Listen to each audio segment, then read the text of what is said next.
এই জিমের admission fees লাগবে না কোনো। রাজদীপদা, আমাদের যত ভাই বোন যারা আছে জিম করতে চাচ্ছে বা হোম ওয়ার্কআউট করে তাদেরকে একটা চ্যালেঞ্জ দেবো, ঠিক আছে, রাস্তার মধ্যে দেখিয়ে। এবার প্রথমে ভেবেছিলাম যে চ্যালেঞ্জের মধ্যে সবাইকে পুশ আপ করাবো, আর আমার তরফ থেকে হচ্ছে গিয়ে তাদেরকে চকলেট বা কিছু করে প্রাইজ দেবো ছোট্টখাটো। এবার হচ্ছে গিয়ে প্রথমে আমি ভেবেছি এটা করবো যে ইউটিউবে ছাড়বো, তো এতে মেবি আমার লাভ হলো, কিন্তু যারা হচ্ছে কি আমার সাথে পুশ আপটা দিচ্ছে ওখানে চ্যালেঞ্জটা দিয়ে দিচ্ছি তাদের কোনো লাভ হচ্ছে না।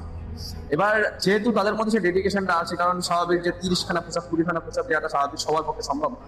তো আমি ভেবেছি তোমার কাছ থেকে তাদের জন্য একটা অফার দেওয়াবো।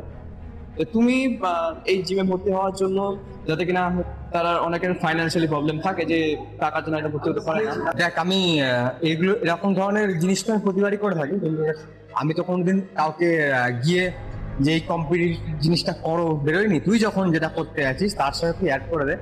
দেখ, যে পুশ আপ একটা এমনই জিনিস যেটা বেসিক্যালি সবাই করতে পারে।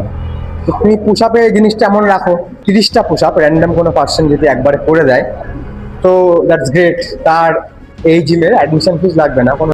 সে যদি ইচ্ছুক হয় তো জিমে চলে আসতে পারবে। অনলি মান্থলি ফিসটা লাগবে, আর অ্যাডমিশন ফিস আমার তরফ থেকে, দ্যাটস গিফট তোর তরফ থেকে।